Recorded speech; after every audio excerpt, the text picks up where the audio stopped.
Chapter 3 Cremation Guts, Gauhati, Assam. Saturday, 19th of July, 1997. Before God, we are all equally wise, equally foolish.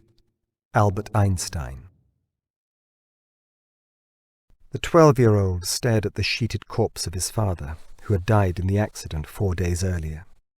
His arm was in a sling and a brace around his neck.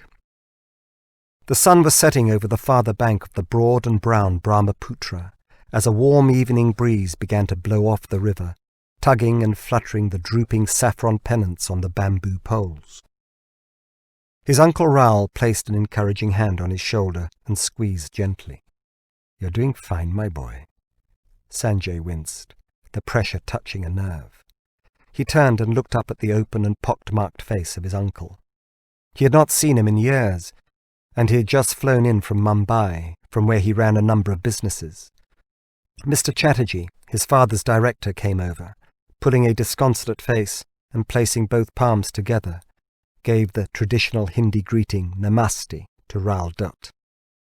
He then turned to Sanjay and spoke in Indian English. "I am very sorry about your father. Such a fine fellow. My best man. No doubt and doubtless we're going to miss him." Sanjay nodded politely. Being patronized by adults and strangers who stared at him was something he resented. Such a terrible business, such a needless accident. The lorry, I hear, had a flat tire, and its worthless driver then goes off and abandons it, with not a consideration about leaving a warning, a red rag or lantern or something. They must be nabbing the culprit. Raoul nodded his head solicitously. "And what?" asked Mr. Chatterjee in a hushed tone. "What will be happening to the boy since the unhappy passing of his poor mother?" He was concerned that the company might inherit the problem. "I don't think he has any," Raoul snorted, pushing out his bottom lip. "Well, as things are standing, I am supposing he must be having to live in my house." Sanjay overheard everything, only too aware of his family's tragedy and shame, which dogged him like an unwelcome shadow. 4 years ago his sister, his beloved sister, had died of leukemia. Even at his young age he was aware that this event had unhinged his mother, and she sometimes had to go away for her own good. But there was something else. After his baby brother had been born, his father had, in another particularly vicious fit of rage, left the house for a 2-week business trip. Humiliated again, his mother locked herself with the infant in her bedroom. Listening at her door, the young Sanjay would often hear her sobbing or whispering to herself. Their servant took fright and left, calling her pagla, mad. As he had wanted to protect her, he did not go to school and was left to fend for himself, often hiding under the dining-room table, waiting for her to come out. The only time he saw her was after 3 days. By then a foul stench had begun to emanate from under her door. She had appeared, a wraith-like figure, her face covered by her sari. She had looked directly at him with her large, beautiful eyes, dull and dark-ringed, red from crying. For some reason he just said, "Mama." She had tried to say something back, but the words stuck in her throat. Instead, she gave him the most pitiful look before sliding back into her self-imposed prison. The stink had got so bad that the next day he broke into her bedroom. There he found her dead, nursing the bloated body of her baby she had killed. And now the father he loathed was about to be burnt. The company had sent a Land Rover filled with ice and straw to bring the body to Gauhati, the capital of Assam, for cremation. Yet, as so often happens, the organization was haphazard, and delays meant that the ice had melted. Dutt's body had begun to decompose by the time the Land Rover had reached its destination. It was putrid. There were 6 guts, stubby concrete piers jutting into the river, on which the cremations took place. The steps leading to the river were jostling with priests and mourners. The silt-black earth was littered with paper, trodden garlands, and cigarette stubs.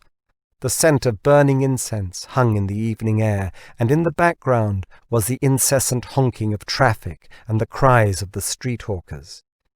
Nearby, naked children were cavorting and splashing in the river, while barges glided past, their crews disinterestedly staring at the spectacle on the bank. All 6 ghats were in use. 2 ghats, including duts, were being ritually prepared. 2 were ablaze, and 2 were smouldering, with priests sifting through the embers. Most of the mourners' attention was directed to the farthest, where a shrieking woman was being restrained by relatives. "Is she really wanting to commit suttee? Then please let her," announced Mr. Chatterjee. His pompous comment was met by murmurs of approval from the others. "Wretched woman, just putting on a show." Sanjay gritted his teeth, turned away, and instead watched the Doms, the untouchable caste, who traditionally tend to funeral pyres. They seemed to him no different than labourers, in loincloths and grubby white vests, fussing around, covering the shroud systematically with blocks of sandalwood, incense, and ghee. The senior attendant came up and spoke to Raoul. "Sanjay," said his uncle, "time to do your duty." This was the moment the boy had been dreading, a player in the spectacle of ritual death. He walked down the steps onto the cremation platform with his uncle's arm over his shoulder. "Now you must be walking around the pyre 3 times this way," instructed his uncle, pointing anti-clockwise. "You see, everything is backward in time of death." While he did so, the Doms chanted verses from the Bhagavad Gita about the immortality of the soul, and the attendant handed the boy a burning taper made up of kusha grass. "You must be stickied into the middle," his uncle said. At that moment, a gust of wind blew the stench of his father's corpse into Sanjay's face. He grimaced and retched, dropping the taper. Quickly his uncle recovered it. "Take it, boy," he urged. "Take it." Holding his hand in his mouth, he thrust it deep into the logs. The flames began to lick. He thrust it in again, further down the pyre. All he wanted was to get away, for the ghastly business to be over and done with as quickly as possible. Within a minute it was blazing from head to foot, the scented smoke of sandalwood stinging his eyes as he stood at its head, his hands together in obeisance. Through the logs, he saw the shroud flare up and burn away. Soon the flames were blackening his father's corpse, which was glistening and frying in its own fat.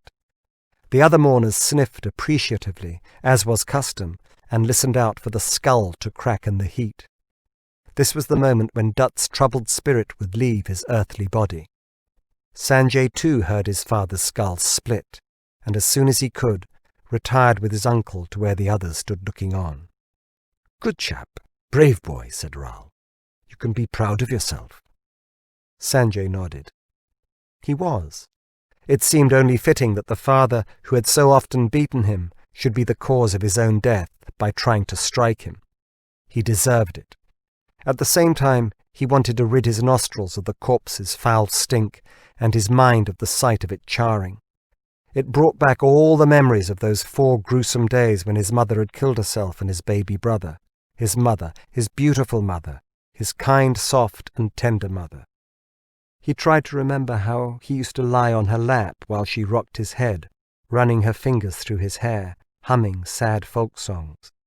He tried to remember her odor, the rich, heavy perfume that she wore.